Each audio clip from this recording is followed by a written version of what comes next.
The moment my mother's hand left the chocolate cake, sending a sticky, dark projectile straight at my face, I knew.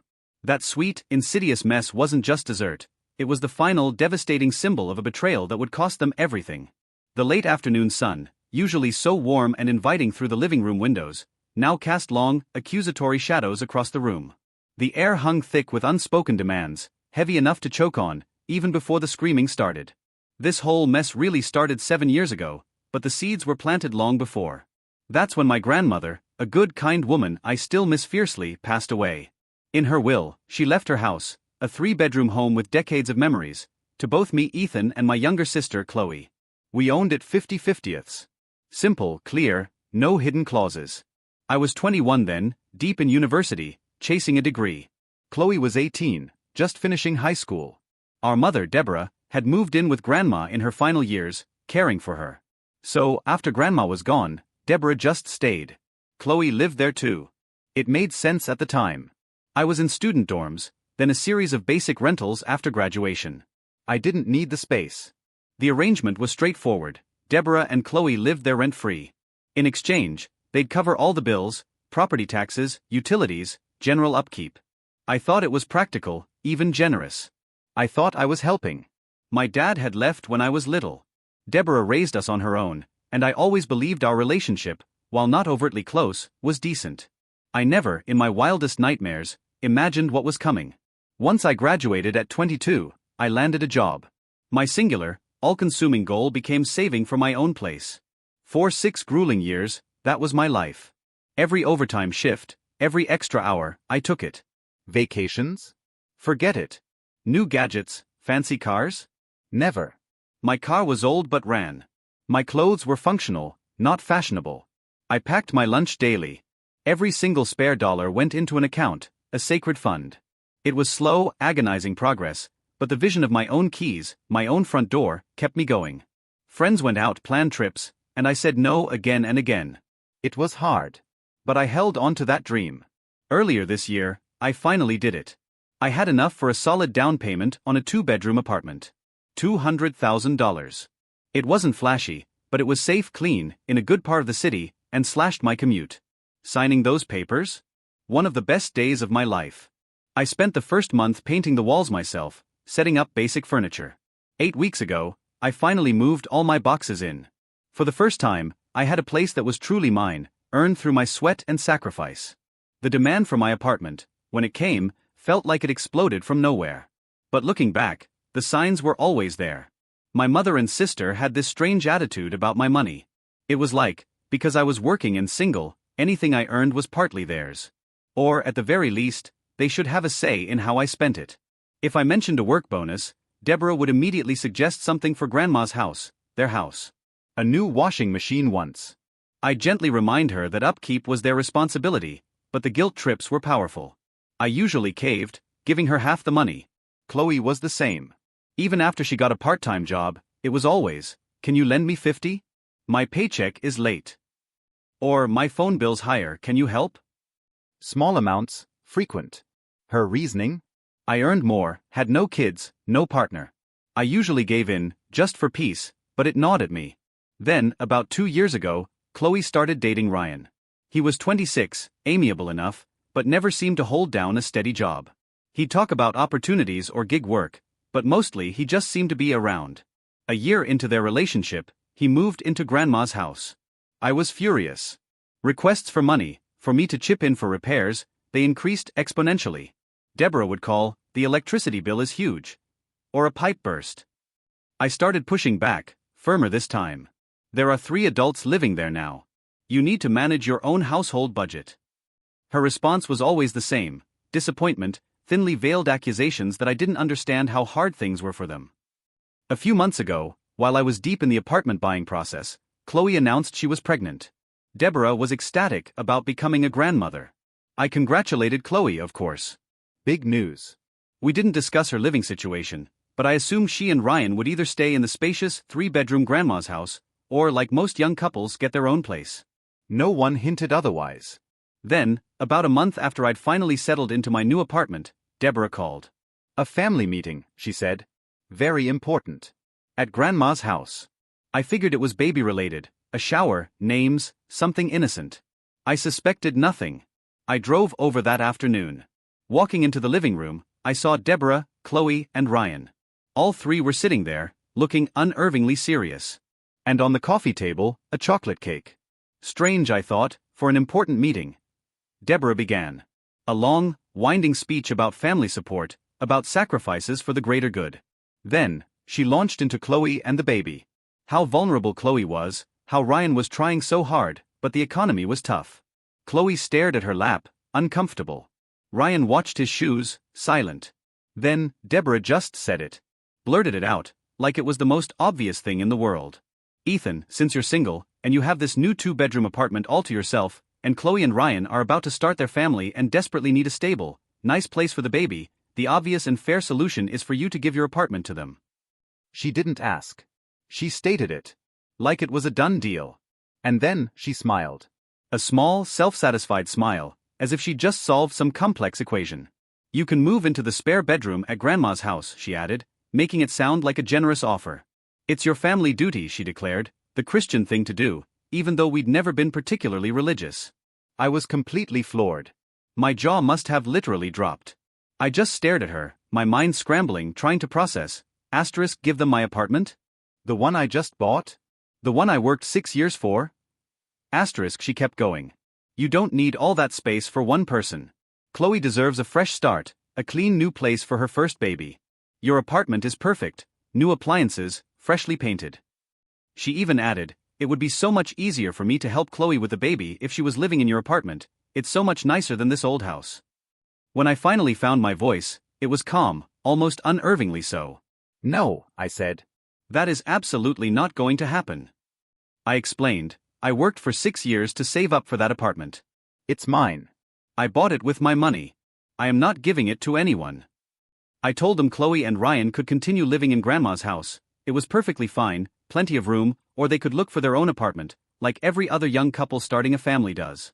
The change in Deborah was instant. A switch flipped. Her face turned tight, red.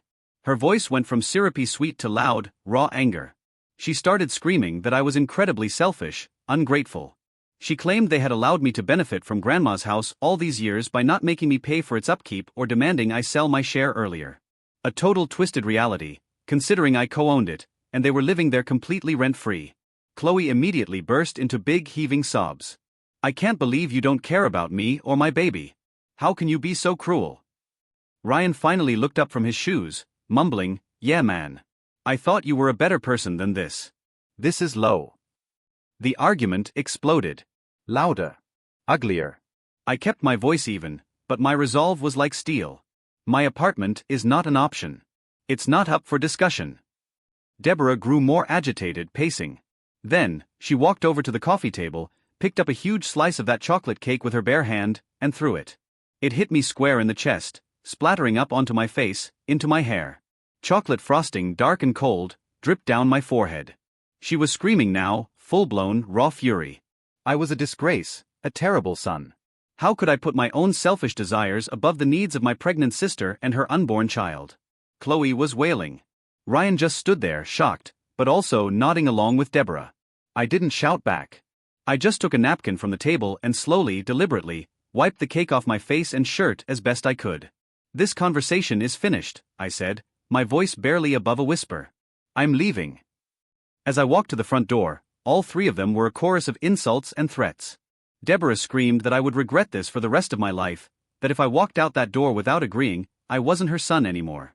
Chloe, through her sobs, shrieked that I was going to cause her to have a miscarriage because of the stress. I just walked out and closed the door behind me. I drove back to my apartment, the faint sweet smell of chocolate cake still clinging to me. At first, I felt numb. Then, an intense, searing anger. My phone started ringing almost immediately. Deborah. Then Chloe. I let it go to voicemail. The messages they left were more of the same. The next week was a nightmare. My phone blew up. Deborah sent these impossibly long rambling text messages, pages and pages, about how I was tearing the family apart, how selfish I was, how I owed it to Chloe, how she'd sacrificed everything for us. Chloe's texts were shorter, but more emotional. You're going to make me lose this baby. I hope you're happy. My baby deserves a good home, and you're denying it that. She even sent me an ultrasound picture with a caption, "This is who you're hurting." Then the extended family started. Deborah must have called everyone. My aunts, Deborah's sisters, started calling me. Cousins I hadn't spoken to in ages messaged me on social media. They all had the same script, clearly fed to them by Deborah. I was being horribly selfish and unreasonable. I was rich because I owned an apartment and was refusing to help my poor pregnant sister. One aunt told me I needed to do the right thing and honor my mother. Another accused me of abandoning my family responsibilities. None of them seemed to know that Chloe was living rent-free in a house I co-owned, or that the demand was for me to give up my own newly purchased home. I tried to explain to the first aunt who called, but she just talked over me, her voice shrill, "Family comes first, Ethan." After that, I didn't bother. I sent one group text to Deborah and Chloe, "My decision about my apartment is final. It is not yours, and I will not be giving it to you. Your behavior at the meeting, especially Mom throwing cake at me, and this constant harassment since, is completely unacceptable. Do not contact me about the apartment again." It didn't stop them. If anything, it made them angrier. The messages kept coming. I started blocking numbers. First Deborah, then Chloe, then the aunts. The stress was immense. I wasn't sleeping. It became crystal clear they genuinely, truly believed they were entitled to my apartment. And I was the bad guy for saying no. There was zero understanding of my side, my years of work, my rights. The fact that they had a perfectly good free place to live in a house I partly owned didn't even register as a factor. The cake incident happened about 4 weeks ago. The harassment, the calls, the guilt trips, it was nonstop until I started blocking. There's been no resolution, no apology. Their belief that I've wronged them seems only to have deepened. I haven't spoken a word directly to Deborah or Chloe since I walked out. All their attempts to communicate have been one way, abusive messages, demands, or using other relatives to pressure me. It took a few weeks of this constant stress, this relentless emotional siege, for me to finally think clearly. I realized this wasn't just a one-off, crazy demand. This was how they saw me, a resource. Not a person with his own life, his own boundaries, his own property. Their sense of entitlement was so enormous, so consuming, they couldn't possibly see how messed up their request was. The final snap came when I fully grasped they were living rent-free in my grandmother's house, a house I co-owned and for which I'd occasionally chipped in for things, while simultaneously demanding my personal apartment. Their actions had forced my hand. After all this, after realizing they would likely never respect me, my boundaries or my property, I made a big decision. I went to see a lawyer last week. I found one who specialized in property disputes. I laid out the whole story, from Grandma's will to the chocolate cake. He listened calmly, asked a few pointed questions. He confirmed everything. Chloe and I owned the house 50-50. No special conditions in the will for her or Deborah to live there indefinitely. He explained something called a partition sale. He said that if co-owners of a property can't agree, one owner can go to court and ask a judge to order the property sold. The money from the sale is then split. It's a common legal solution. So that's what I'm doing. I've instructed my lawyer to start the process. If Chloe, Deborah, and Ryan want to keep living there, Chloe will have to buy out my 50% share at its current fair market value. My lawyer and I looked at similar houses. It's probably worth around $350,000 to $400,000. My share would be $175,000 to $200,000.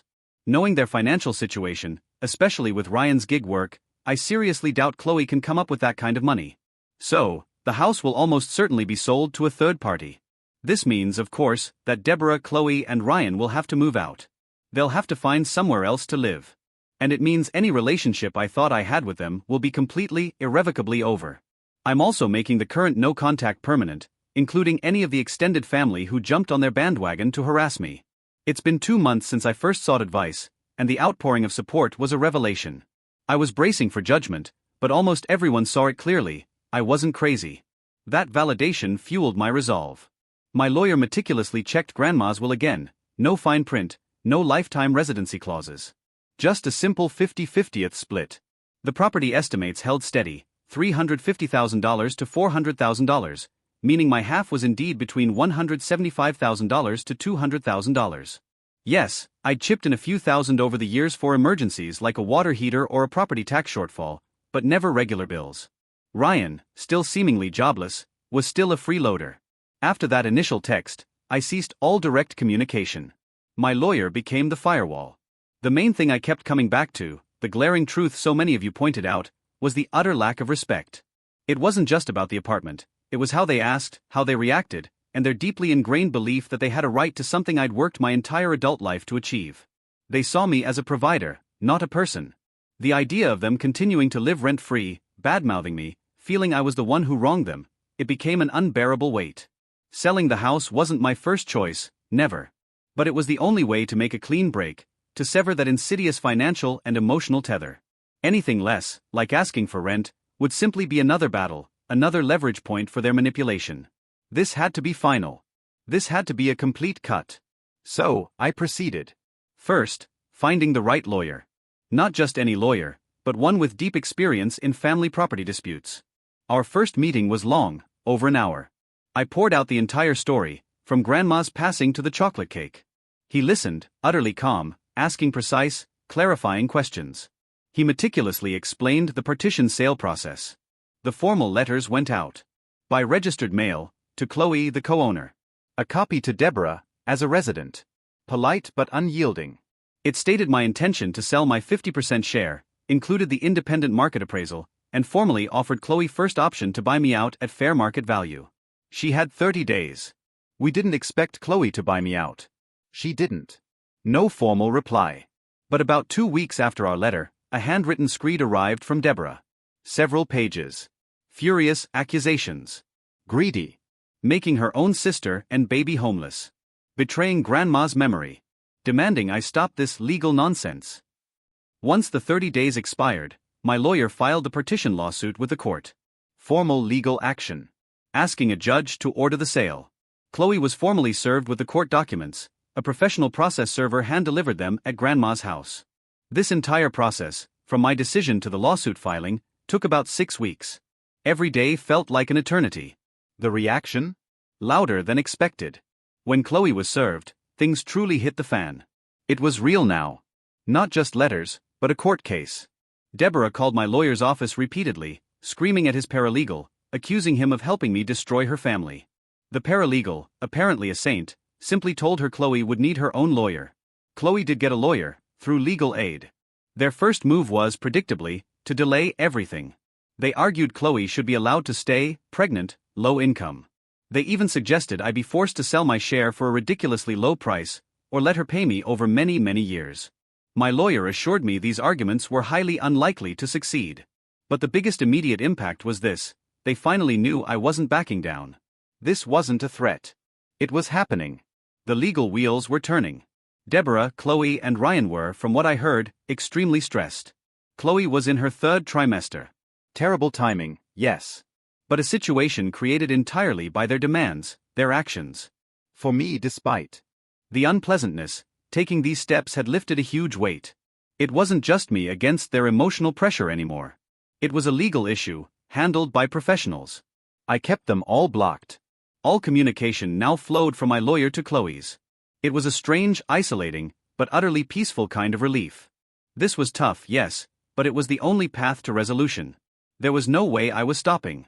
It's now been 10 months since that first desperate post, 8 months since I updated you when the legal process was just grinding into gear. It feels like a lifetime. The legal battle over the house took far, far longer than I ever imagined, but it is finally over. These past 10 months have mostly been work. Keeping my head down, focusing. I even got a small promotion, a welcome bit of good news in the midst of the ongoing stress. The court eventually ordered the partition sale of Grandma's house. Chloe's legal aid lawyer tried every tactic to delay it, motions, extensions.